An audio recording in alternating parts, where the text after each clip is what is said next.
Somewhere in Henan Province, China, the most lethal dam failure in recorded human history occurred on the morning of August 8th, 1975. By the time the water stopped moving, somewhere between 85,000 and 240,000 people had lost their lives. More than the atomic bombing of Hiroshima. The world did not find out for 30 years. And the man who could have prevented it, who had spent nearly 2 decades warning anyone who would listen, was sitting in a re-education camp when it happened. This is the story of the Banqiao Dam and the silence that buried it. In 1951, construction began on the Banqiao Dam on the Ru River in Henan Province, one of 62 dams the Chinese government was building across the region. The lead hydrologist assigned to the project was a man named Chen Xing. Chen Xing had spent years studying the hydrology of this river system. When he completed his design specifications for the Banqiao Dam, he submitted one clear requirement. The dam needed 12 sluice gates to safely discharge floodwaters during extreme storm events. A deputy director at the Henan Provincial Water Conservancy Department reviewed his specifications and overruled him. 12 gates was excessive, the official decided. Too conservative. The dam would be built with 5. Chen Xing objected. He was labeled a right-wing opportunist. He was removed from the project. By 1956, the dam had been rehabilitated using Soviet engineering specifications. Soviet advisors certified it structurally sound. Chinese authorities gave it a nickname. They called it the Iron Dam. In late July 1975, Typhoon Nina made landfall near Shanghai and began tracking inland toward Henan Province. By August 5th, the storm stalled over Henan after colliding with a cold front moving down from the north. In a single 24-hour period, 1,060 millimeters of rain fell on Henan Province. That is the equivalent of Henan's entire annual precipitation, falling in one day. The Banqiao Dam had been designed to withstand a 1,000-year flood, defined as 306 millimeters of rainfall per day. What arrived was nearly 3.5 times that figure. By August 7th, the reservoir was approaching maximum capacity.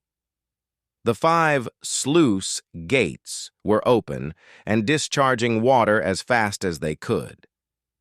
It was not fast enough. At 1 o'clock in the morning of August 8, 1975, the water level behind the Banqiao Dam reached the top of the structure. It overtopped by 30 centimeters. Less than 1 foot. An earth-filled dam does not fail like a concrete structure. It does not crack or shatter.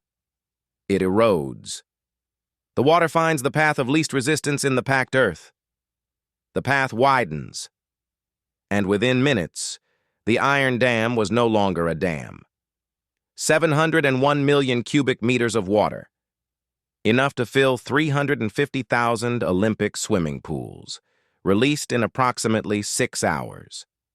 The flood wave was 10 kilometers wide, 3 to 10 meters high, traveling at approximately 50 kilometers per hour.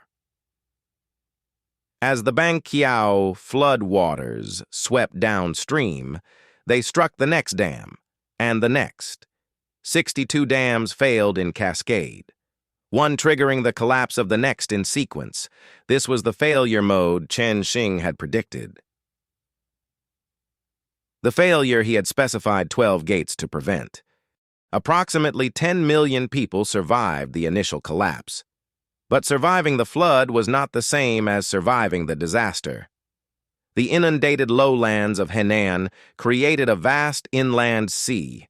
Roads and bridges were gone. Airstrips were underwater. Rail lines were submerged. For up to 2 weeks, Millions of survivors were stranded on isolated patches of high ground, rooftops, embankments, the upper floors of the few concrete structures that had not been swept away. Food airdrops reached survivors intermittently. Much of what was dropped fell into the floodwaters. A fisherman named Chen Zhijia, who survived the initial wave by riding it in his boat, later described watching the world disappear right before his eyes into the rushing white tides.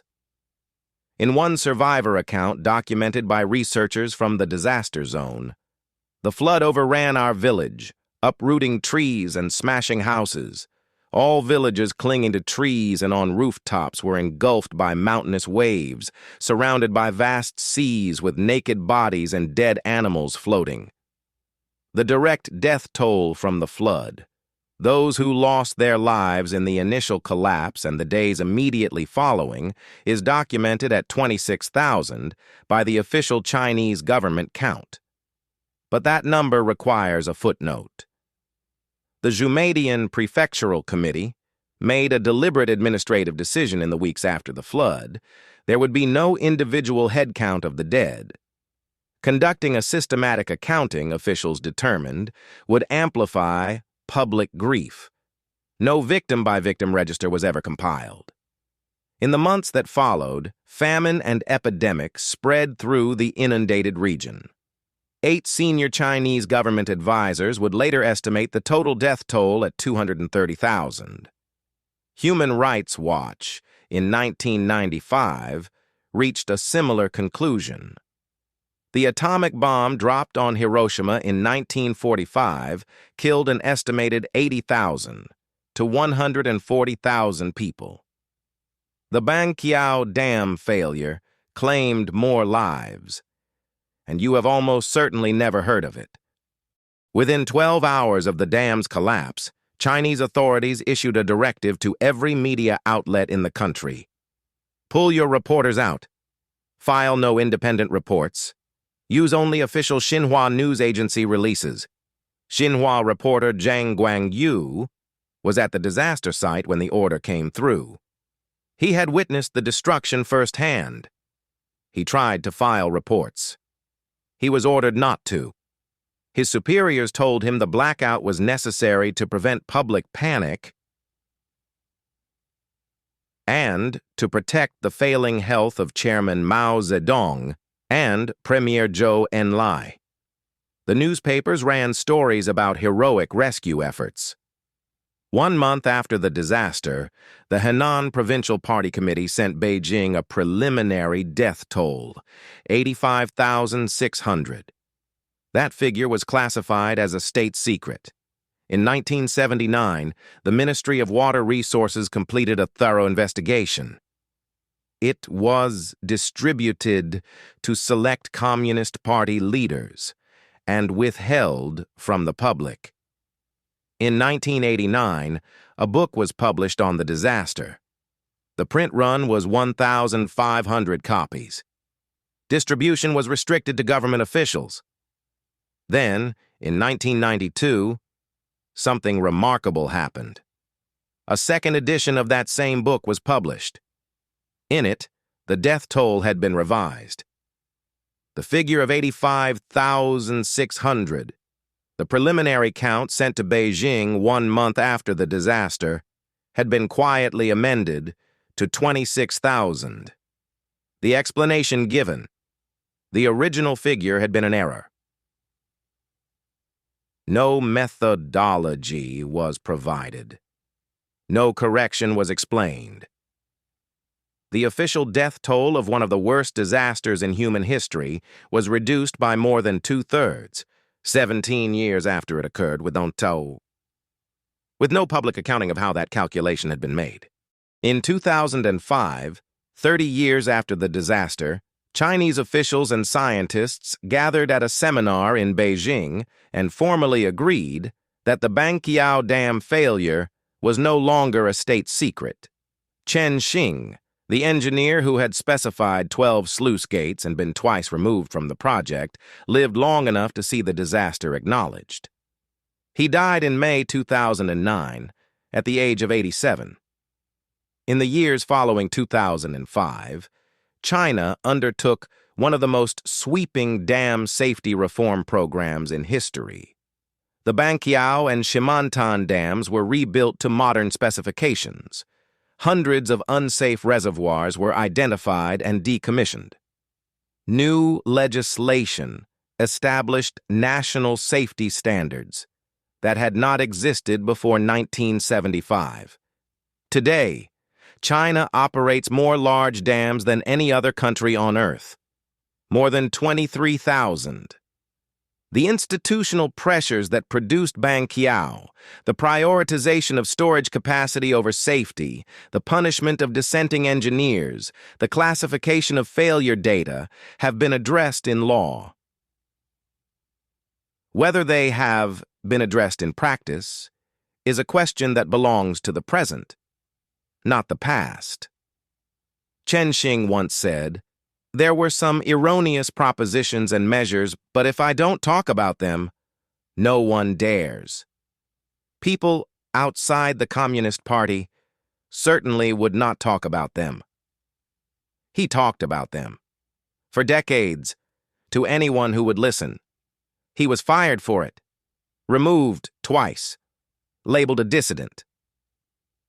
And when the dam failed exactly as he predicted it would, when the flood wave swept across 30 counties and claimed between 85,000 and 240,000 lives, his name went into the classified report that barely anyone read. The world is full of those reports. The question is whether we read them before the next dam breaks or after. If you want to understand how a single engineer's overruled recommendation can cascade into one of history's worst catastrophes, the Piper Alpha disaster, 167 men, one night on a North Sea oil platform, covers the same ground from a different direction. That story is linked below. Subscribe if you want more. We'll be here